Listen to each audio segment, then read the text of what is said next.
तो दोस्तों आज हम फिर से आपके लिए लेकर आए हैं देश दुनिया की सभी ताजा बड़ी खबरें फटाफट एक एक कर विस्तार से आज आपको बताएंगे।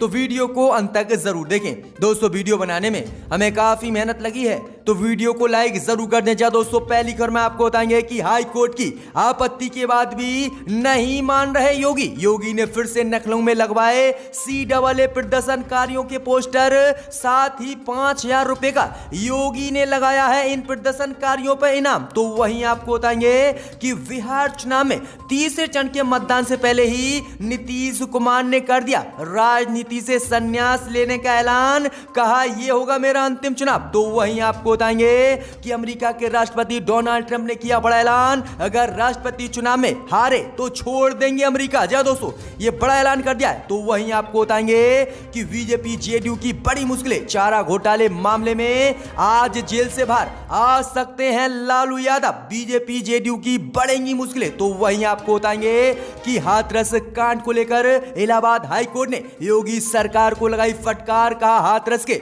जिला अधिकारी को अब तक क्यों नहीं हटाया है। जी दोस्तों बुरी तरह से फटकार लगाई है। तो वहीं आपको बताएंगे कि बिहार चुनाव में जनसभा के दौरान मंच पर भड़के तेजस्वी यादव, पार्टी कार्यकर्ताओं को लगाई फटकार। तो वहीं आपको बताएंगे कि बिहार चुनाव और अमेरिका में डोनाल्ड ट्रंप की हार को देखते हुए बीजेपी ने भारत में बदले अपने रंग, तो जेपी नड्डा ने आज ट्रंप पर ही बोल दिया हमला। जी दोस्तों डोनाल्ड ट्रंप की हार के साथ ही अब बीजेपी के भी रंग भारत में बदलने लगे हैं, ट्रंप विरोधी हो गई अब बीजेपी। तो दोस्तों सभी खबरों को विस्तार से एक एक कर बताएंगे, तो वीडियो को लाइक जरूर कर दें। इसी बीच बढ़ते दोस्तों पहली खबर की ओर, तो उत्तर प्रदेश के लखनऊ में योगी ने फिर से लगवाए CAA प्रदर्शनकारियों के पोस्टर, तो हाई कोर्ट ने योगी सरकार को लगाई फटकार। जी दोस्तों आपको बता दें ये बड़ी खबर सामने निकल कर आ रही है कि उत्तर प्रदेश की योगी सरकार ने एक बार फिर से नागरिकता संशोधन कानून के विरोधियों के पोस्टर लखनऊ में लगवा दिए हैं। CAA के विरुद्ध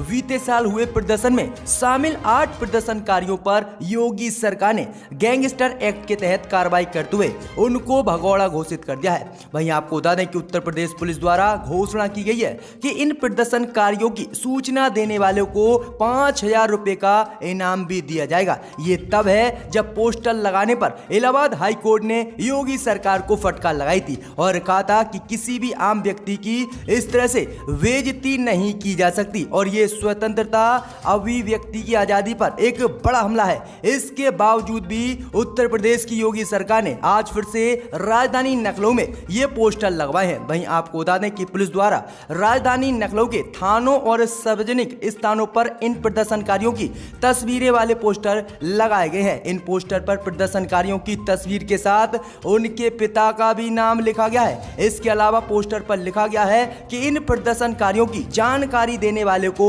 5,000 रुपए का नगद इनाम भी दिया जाएगा। वहीं आपको बता दें कि पोस्टर पर पुलिस अधिकारियों ने अपने नंबर भी जारी किए हैं जिन पर इसकी जानकारी कोई व्यक्ति दे सकता है। जहां दोस्तों ये बड़ी अपडेट आ रही है कि इलाहाबाद हाई कोर्ट की फटकार के बाद भी योगी सरकार नहीं मान रही है। इसी बीच बढ़ते दोस्तों अगली खबर को, तो बिहार में तीसरे चरण के मतदान से पहले ही नीतीश कुमार ने कर दिया संन्यास लेने का ऐलान, कहा यह होगा मेरा अंतिम चुनाव। जी दोस्तों आपको बता दें ये बड़ी खबर सामने निकल कर आ रही दोस्तों कि बिहार में अभी तीसरे चरण का मतदान हुआ नहीं कि इससे पहले ही मुख्यमंत्री नीतीश कुमार ने राजनीति से संन्यास लेने का ऐलान कर दिया है और कहा है कि यह मेरा अंतिम चुनाव होगा। दरअसल आपको बता दें कि बिहार के मुख्यमंत्री नीतीश कुमार ने धमदाह में रैली संबोधित करते हुए कहा कि आप लोग जान लीजिए आप तीसरे चरण के प्रचार का आखिरी दिन है, अब परसों चुनाव होना है और ये मेरा अंतिम चुनाव होगा। इसके बाद मैं मुख्यमंत्री पद पर नहीं रहूंगा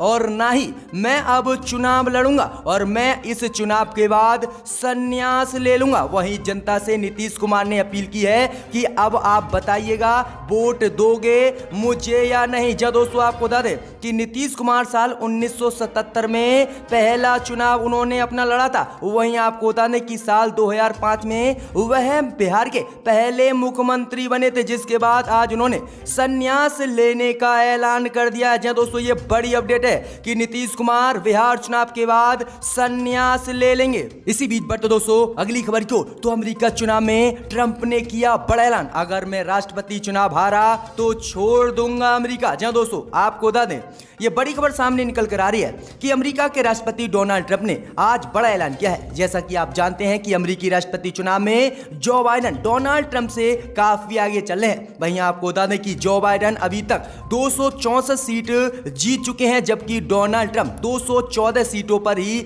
अभी तक जीत हासिल कर चुके हैं और राष्ट्रपति चुनाव के लिए सिर्फ 270 सीटें अमेरिका में चाहिए। इसी को देखते हुए आज डोनाल्ड ट्रंप की हार पक्की मानी जा रही है। इसी से पहले डोनाल्ड ट्रंप के जो समर्थक हैं उन्होंने अमेरिका में हिंसक झड़प का ऐलान भी कर दिया है और डोनाल्ड ट्रंप के समर्थक कई जगह पर हंगामा भी करते अमेरिका में दिख रहे हैं। वहीं आपको बता दें कि इस सब के बीच डोनाल्ड ट्रंप ने आज प्रेस कॉन्फ्रेंस का बड़ा ऐलान किया है। डोनाल्ड ट्रंप ने कहा है कि अगर वह अमेरिका के राष्ट्रपति इस बार नहीं चुने गए तो वह अमेरिका को भी छोड़ सकते हैं। जब दोस्तों ये बड़ी अपडेट आ रही है कि डोनाल्ड ट्रंप ने हार के बाद ऐलान कर दिया है कि अगर वह अमेरिकी राष्ट्रपति चुनाव में हारे तो वह अमेरिका को छोड़ देंगे। जब दोस्तों ये बड़ी अपडेट आ रही है अमेरिका से। इसी बीच बढ़ते दोस्तों अगली खबर को, तो बिहार चुनाव में बीजेपी जेडीयू की बड़ी मुश्किलें, चारा घोटाले मामले में आज जेल से बाहर आ सकते हैं लालू यादव। जहां दोस्तों आपको बता दें ये बड़ी खबर सामने निकल कर आ रही है कि इन दिनों बिहार विधानसभा चुनाव जोरों शोरों पर चल रहा है और कल बिहार में तीसरे चरण का मतदान होना है।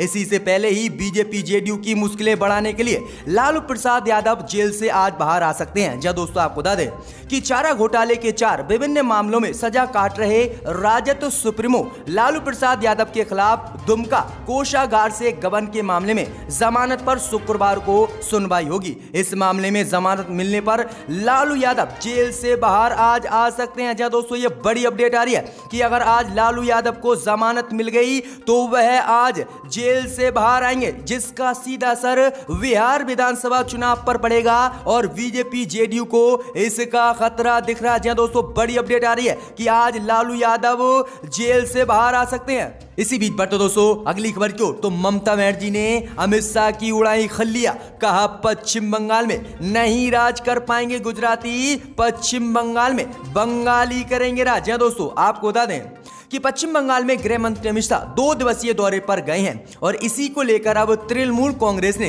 अमित शाह पर बड़ा हमला बोला है। यह दोस्तों आपको बता दें कि ममता बनर्जी की पार्टी टीएमसी ने अमित शाह की 2 दिवसीय दौरे की खिल्ली उड़ाई है और कहा है कि पश्चिम बंगाल में गुजराती शासन नहीं कर पाएंगे, पश्चिम बंगाल में बंगाली ही शासन करेंगे। वहीं आपको बता दें कि शाह ने लोगों से सोनार बांग्ला के अपने सपने को पूरा करने के लिए भाजपा को अगली सरकार बनाने का एक मौका देने की अपील की है। इसी पर तृणमूल कांग्रेस के सांसद सौगत राय ने केंद्रीय गृह मंत्री अमित शाह पर हमला बोला। उन्होंने कहा कि केंद्रीय गृह मंत्री अमित शाह भाजपा के एक कार्यकर्ता की भांति व्यवहार पश्चिम बंगाल में कर रहे हैं। उन्हें और उनकी पार्टी को पश्चिम बंगाल में सत्ता में आने के बारे में दिन में सपने देखना बंद करना चाहिए, क्योंकि पश्चिम बंगाल के लोग ममता के पीछे बहुत मजबूती से खड़े हैं। वहीं आगे टीएमसी ने अमित शाह की खिल्ली उड़ाते हुए कहा है कि पश्चिम बंगाल में गुजराती शासन नहीं कर पाएंगे और पश्चिम बंगाल में बंगाली सत्ता को संभालेंगे और बीजेपी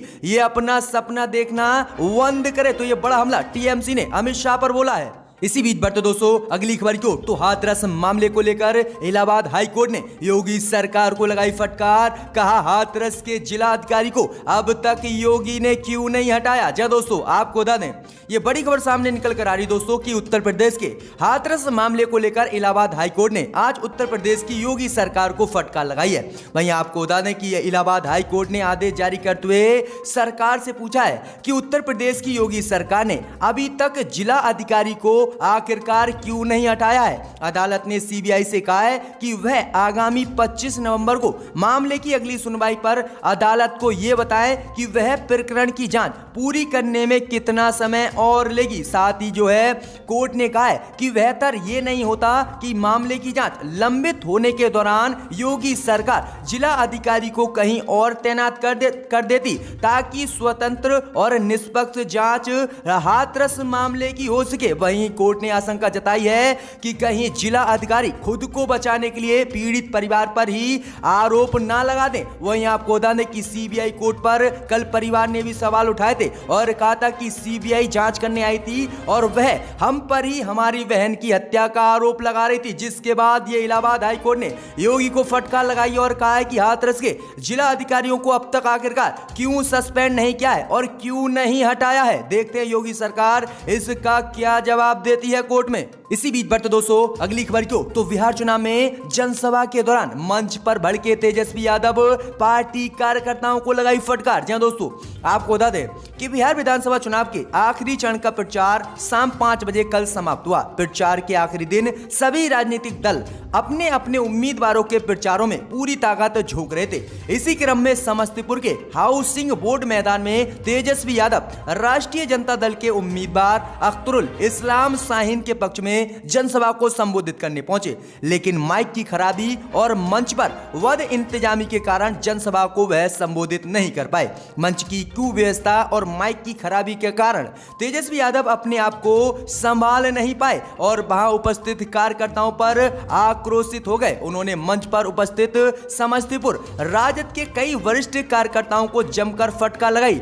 इधर तेजस्वी यादव के जनसभा में पहुंचने के बाद भी समस्तीपुर विधानसभा क्षेत्र से चुनाव लड़ रहे राष्ट्रीय जनता दल के प्रत्याशी अख्तरुल इस्लाम शाहीन मंच पर नहीं मौजूद थे। ऐसे में इस बात से भी तेजस्वी नाराज हुए और बिना भाषण दिए हुए मंच से नीचे उतर गए, जिसके बाद यह बड़ा हंगामा बिहार में हुआ है कि जनसभा को संबोधन के दौरान तेजस्वी यादव ने अपना संबोधन नहीं किया और मंच की कुव्यवस्था को लेकर जमकर फटकार लगाई। दोस्तों ये बड़ी अपडेट आ रही है। इसी बीच बढ़ते दोस्तों अगली खबर को, तो अमेरिकी राष्ट्रपति चुनाव में डोनाल्ड ट्रंप की हार को देखते हुए बीजेपी ने बदले अपने रंग। अब जेपी नड्डा ने ट्रंप पर ही बोल दिया हमला। दोस्तों आपको बता दें कि बीजेपी पार्टी जो डोनाल्ड ट्रंप को अपना आका और उनका पूरे दिन जाप जपती थी, अब राष्ट्रपति चुनाव में डोनाल्ड ट्रंप की हार को देखते हुए अब बीजेपी ने भी भारत में अपने रंग बदलने शुरू कर दिए हैं। दोस्तों आपको बता दें कि बीजेपी के अध्यक्ष जेपी नड्डा ने डोनाल्ड ट्रंप की हार को देखते हुए अब डोनाल्ड ट्रंप पर ही बड़ा हमला बोल दिया है। दोस्तों आपको बता दें कि बिहार में एक जनसभा को संबोधन के दौरान उन्होंने कोरोना महामारी का जिक्र करते हुए डोनाल्ड ट्रंप पर हमला बोला। उन्होंने कहा कि अमेरिकी राष्ट्रपति चुनाव के नतीजे घोषित किए जा रहे हैं और डोनाल्ड ट्रंप वहां पर हार रहे हैं। डोनाल्ड ट्रंप पर यह आरोप लग रहे हैं कि वो कोरोना को ठीक ढंग से हैंडल नहीं कर पाए, लेकिन प्रधानमंत्री मोदी ने समय पर फैसला लेकर 130 करोड़ की आबादी वाले देश को बचा लिया। यानी बीजेपी ने प्रधानमंत्री मोदी की तारीफ करते हुए डोनाल्ड ट्रंप पर हमला बोल दिया। जबकि भारत में भी कोरोना महामारी की स्थिति इतनी भयानक है कि प्रत्येक दिन अब भी 60,000 केस आ रहे हैं और इसको भी बीजेपी जीत समझ रही है। जबकि कोरोना पाकिस्तान चीन जैसे देशों ने काबू में कर लिया, लेकिन बीजेपी को अब भी ये अपनी जीत दिखाई दे रही। तो ये बड़ा हमला जो है जेपी नड्डा यानी बीजेपी ने ही डोनाल्ड ट्रंप पर बोल दिया है। इसी बीच बढ़ते दोस्तों अगली खबर को, तो बिहार चुनाव में नीतीश के संन्यास पर तेजस्वी और चिराग ने बोला हमला। कहा साहब ने पिछले 5 साल का नहीं दिया हिसाब और अब आगे 5 साल का भी नहीं देंगे हिसाब। दोस्तों आपको बता दें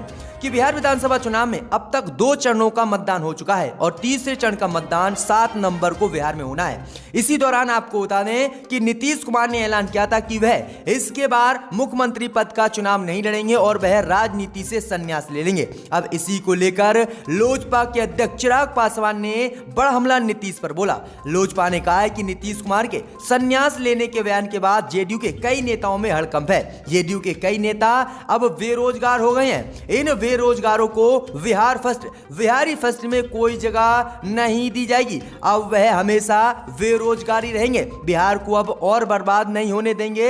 जो लोग मैदान छोड़कर भाग चुके हैं, ऐसे पर कौन विश्वास करेगा। वहीं आगे चिराग पासवान ने कहा है कि उन्होंने पिछले 5 साल का तो हिसाब नहीं दिया, लेकिन आने वाले 5 सालों का भी हिसाब देने से पहले ही उन्होंने अपने संन्यास का ऐलान कर दिया। यानी अब वह पिछले 5 साल का तो हिसाब नहीं दे पाए, लेकिन अगले 5 साल का भी हिसाब नहीं देंगे। तो यह बड़ा हमला चिराग पासवान ने बोला है नीतीश पर।